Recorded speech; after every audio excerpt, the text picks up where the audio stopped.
Hello, my name's Mel, welcome to my world, and for those of you that are new to my channel, it's all about self-built camper vans and campervan related stuff. So if that's something that interests you, then please do consider subscribing to my channel.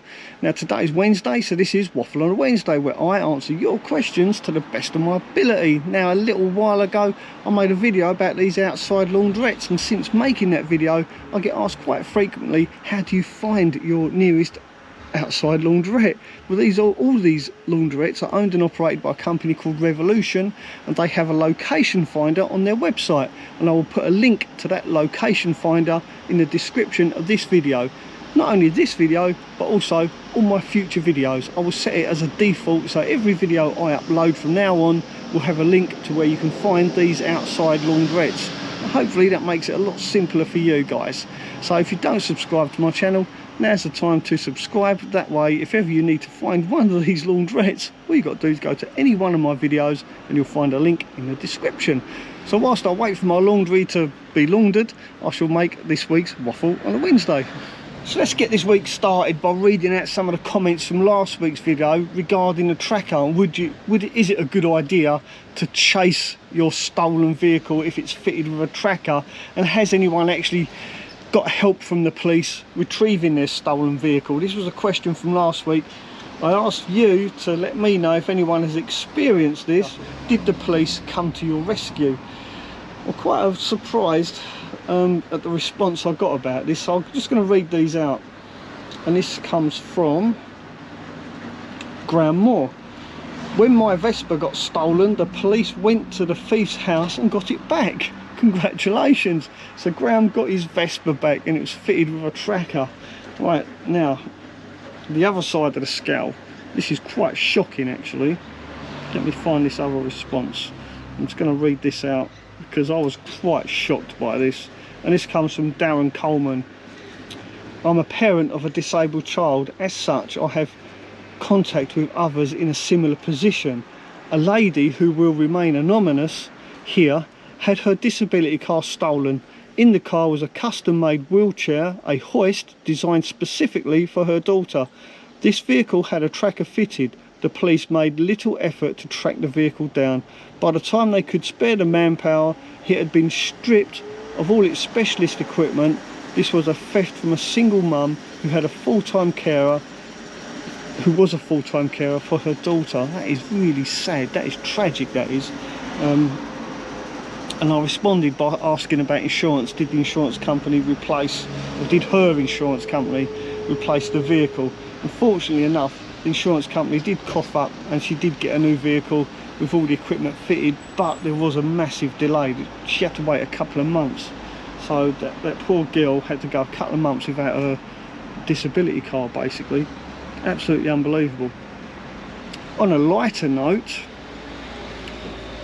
Thomas says, I'm going to read this out. Jamie Oliver had his tractor stolen, fitted with a tracker. He was not impressed by the police. It was left to him to get the tractor back. So there you go, quite a mixed response, some not so good. Now, The Adventures of Laro asks, hang on, I think I'm going to have to wait for my washing to stop before I read the rest of this out. I didn't think this through, did I? It's on the spin cycle. It's not very quiet. Right, I'll wait for this to finish spinning, then I'll read some more questions. The washing has finally finished spinning. I've shut the door to try and drown out some of that background noise. It's quite noisy out there, so please do forgive me for all that noise in the first part of this video. Right, now we've got it a little bit quieter in here, I'd like to carry on reading out some questions if I can find it. I did find a really good one. This comes from The Adventures of Lano. Now, The Adventures of Lano ask a question that I've been kind of pondering on as well. Things I need to do. I'll read the question out. Having had your current setup for some time now, is there anything you would now change? Would I change anything in my van? Absolutely, and I think it's something a lot of people will come across as well. Once they've built out their van, after a little while, after using your van for a while, you may find that you want to change stuff around. And this is one of the reasons I built this van like this, because it is so easy for me to take these cupboards down, or take my kitchen apart, for instance, and change stuff about. That's why you can see these screws up here. And somebody did ask me, how comes you haven't covered up these screws? And the reason for that is because I can undo these screws and I can literally take that cupboard down really simply. And the same goes for this side as well. And this is the cupboard that I've been thinking about changing recently. I want to try and make it a little bit deeper, keep it the same height, and I'll come to the reason for that in a minute, but I would like it deeper, maybe bring it out to, you know, maybe here, say, give me at least another 4 inches or 3 inches of depth, because I've got some stuff that won't quite fit in there because the cupboard isn't quite deep enough. But the reason I don't want to make it any lower is because of where my sink is. And my sink is directly underneath this cupboard, and that's the one thing I would like to change, is to move my sink, because every now and again when I'm bending over and brushing my teeth, I'll lift my head up and bang, my head just hits underneath there, and it does kind of hurt a bit. But I've rounded off the corner there, you'll notice, because I did actually cut the old bonce once. So I took the corner off, rounded it off, so that when I do hit my head, it doesn't cause too much damage. But yeah, the one thing I would change is most definitely, and I would recommend this to anyone as well thinking about building a camper, don't put your sink underneath your cupboard, because inevitably you will end up hitting your head on the bottom of your cupboard. I'd also like to make my kitchen a little bit wider as well, to give me a bit more workspace for when I'm cooking. And the biggest regret I've got, of buying something, purchaser's remorse, I think that's the word, is my tiny little fridge. I've got a tiny little CX50 compressor fridge, and they really are way too small, especially if you're living in your van full time like me. If you are doing in that position where you're thinking about moving into a van, get the biggest fridge you possibly can, because you will need it. So, yeah, that's the one. They're the two things I'd change. I think my sink and my fridge. Bigger fridge, different position for my sink. Maybe even my whole kitchen area over this side, so I could have the cooker and the sink the other way around, and even put a window in that wall. Yeah, maybe I'll do that this winter. It can wait till after October. Yep, hopefully that answers that question. Righto, so carrying on with today's questions. Tempest Fugit.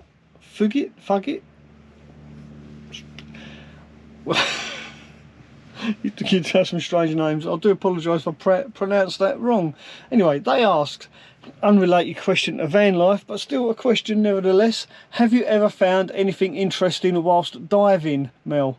Yes, I have. I discovered a whole new world, and I highly recommend anybody, if you're not a scuba diver already, if you are, you know exactly what I'm saying.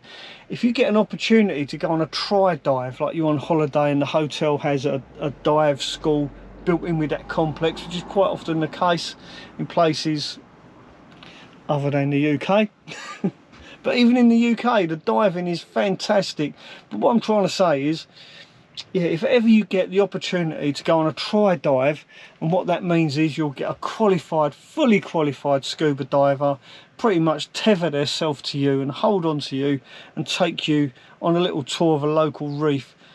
Do it, please do it. It is unbelievable, and it could possibly lead you down the path of a scuba diving career. I highly recommend it.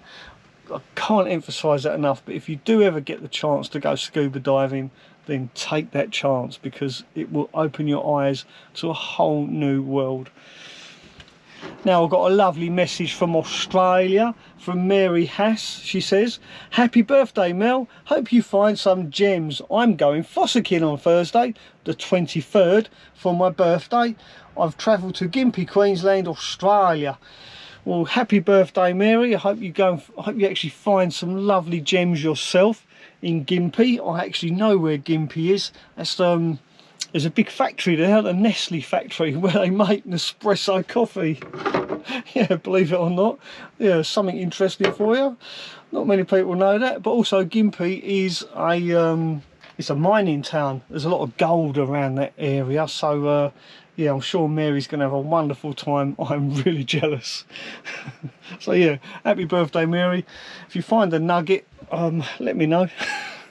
I'll send you my address. Now here's a recent message from Phil Carpenter, and he says, I've just seen your van on another YouTuber's video, the Autistic Angler. He was fishing down there. I saw a van in the background and thought, oh, that's the same as Mel's van. Turns out it was yours. It's a small world. Yes, it is a small world, especially when you've got a big van. Big van, small world. Now, I did meet the Autistic Angler. He's a really nice bloke, and he even gave me a sticker. Let me show you this. So this is the Autistic Angler.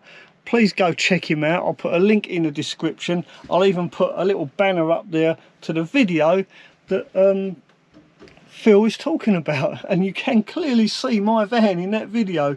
And actually it's a really good video. It shows the area really nice, so go check out the Autistic Angler. Now, talking about anglers and Australia, a very dear friend of mine has started a YouTube channel in Australia called Matt's Fishing Channel. I'll also put a link to his fishing channel down here. Well, there you go, my washing's finished, so I'm going to finish this video right here. Thanks for watching. Don't forget to give this video a thumbs up, and if you are new to my channel, please do consider subscribing, or why not consider subscribing to Rebecca's channel too. Thanks for watching. Ta-ra for now.